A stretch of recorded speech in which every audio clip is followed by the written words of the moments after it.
झनकार channel की कही अनकही श्रृंखला में आप सबका स्वागत है।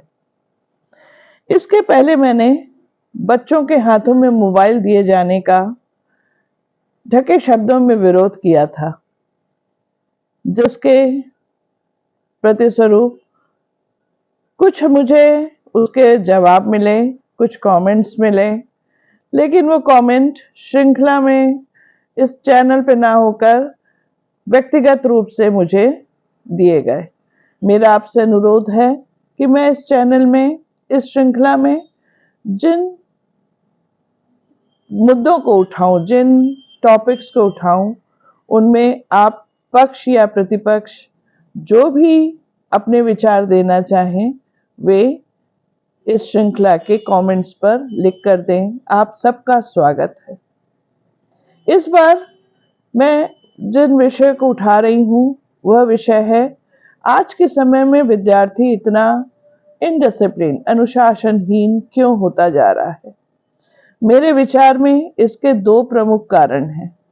एक, अभिभावकों का शिक्षकों के प्रति रवैया, और दूसरा, टीचरों का मनी ओरिएंटेड होते जाना। मैं अपनी इस श्रृंखला में सबसे पहले कारण के विषय में अपने विचार दूंगी। यदि आप उस विषय में कुछ भी बताना चाहें तो कमेंट पे अवश्य लिखें, क्योंकि यह नियति है कि जब भी पक्ष विपक्ष के रूप में किसी वस्तु पर, किसी विषय पर विचार किया जाता है तो उसका हल अवश्य निकलता है। और मैं तो टीचर रह चुकी हूँ, कॉम्प्लिकेशन में सॉल्यूशन ढूंढना मेरी आदत है। मैं आज के बच्चों का इनडिसिप्लिन होने का एक कारण अभिभावकों को मानती हूँ। मैंने जब स्कूल में जॉब ली और अभी देखा कि अभिभावक अपने बच्चों की उंगली पकड़कर एडमिशन कराने आ रहे हैं, तो एक कर्तव्य बोध जागा। एक कर्तव्य बोध था, यह कर्तव्य बोध था कि मुझे इन अभिभावकों के भविष्य को, इस देश के भविष्य को तैयार करना है, और प्रार्थना की कि मैं उस कार्य में पूरी तरह से सफल हो पाऊं।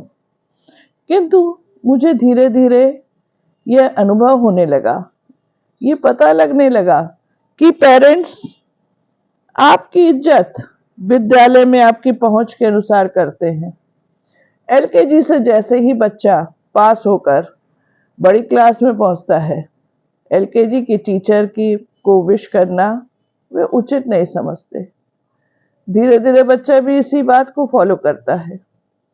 सेकंड में जाने के बाद, सेकंड से पास होने के बाद बच्चा थर्ड में गया तो ट्यूशन का टीचर भी बदल जाता है, क्योंकि वह अभिभावक की जरूरत है। बच्चा भी यही सीखता है कि जिनसे काम निकले उनका अभिवादन करो, उनकी इज्जत करो। बाकी मैं पीआरटी में टीचर थी। मैंने स्वयं इन बातों को सुना है कि बच्चे ने बढ़कर कहा, देखिए पापा, सामने मेरी टीचर खड़ी है। पेरेंट का जवाब था, अब तो वो तुम्हें कुछ पढ़ाती नहीं है, चलो मुझे ऑफिस जाने में देर हो रही है। ये रवैया धीरे धीरे स्टूडेंट को भी मौका परस्त बना देता है। वह उन्हीं टीचर को विश करना शुरू कर देता है जिनमें वो अपना फायदा समझता है। पहले किसी भी टीचर के विषय में यदि गार्जियन को बात करनी होती थी तो वे बच्चे को दूसरे कमरे में भेज देते थे और फिर इसकी चर्चा करते थे। किंतु आज वे खुलेआम बच्चों के सामने टीचरों का परिहास उड़ाते हैं, टीचरों के विषय में बातें करते हैं। ऐसे में हम क्या उम्मीद करें कि वो बच्चा अपने शिक्षक को सम्मान देगा। आज के पेरेंट बच्चे को ऐसा टॉर्टॉइस बना रहे हैं जिसमें वे उसके बचपन में अपनी कठोर परत देते हैं, लेकिन वह टॉर्टॉइस जैसे ही उस परत से बाहर निकलता है, जीवन की सच्चाई को फेस करता है, जब हायर एजुकेशन में जाकर मुश्किलों का सामना करता है, तो उसके पैर डगमगा जाते हैं और ये कारण बनता है मैक्सिमम सुसाइड का हायर एजुकेशन में। अचानक जब उसे अपने पैरों पर खड़ा होना पड़ता है तो उसके पैर डगमगाने लगते हैं, क्योंकि वो अभी तक अपने पेरेंट्स के इशारों पर उसकी उंगली पकड़कर उनकी छाया में चला था। एक एग्जाम्पल देते हुए मैं इस चर्चा को समाप्त करना चाहूंगी। एक परिवार में घर की महिला, जो कि स्वयं एक टीचर थी, बता रही थी कि आजकल जॉब करना कितना मुश्किल हो गया है टीचर्स का। बच्चों को जरा सा भी आप छू नहीं सकते, आंखें नहीं दिखा सकते, तुरंत आप पर कार्यवाही हो जाती है। इतने में उसकी बेटी दौड़ती हुई आई। उसने कहा, मम्मी आपको पता है आज टीचर ने सबके सामने मेरा कान पकड़ा। तुरंत उस महिला का क्या जवाब था, जो स्वयं एक टीचर थी? How dare she! उसने उसकी इतनी हिम्मत कि उसने तुम्हारा कान पकड़ लिया।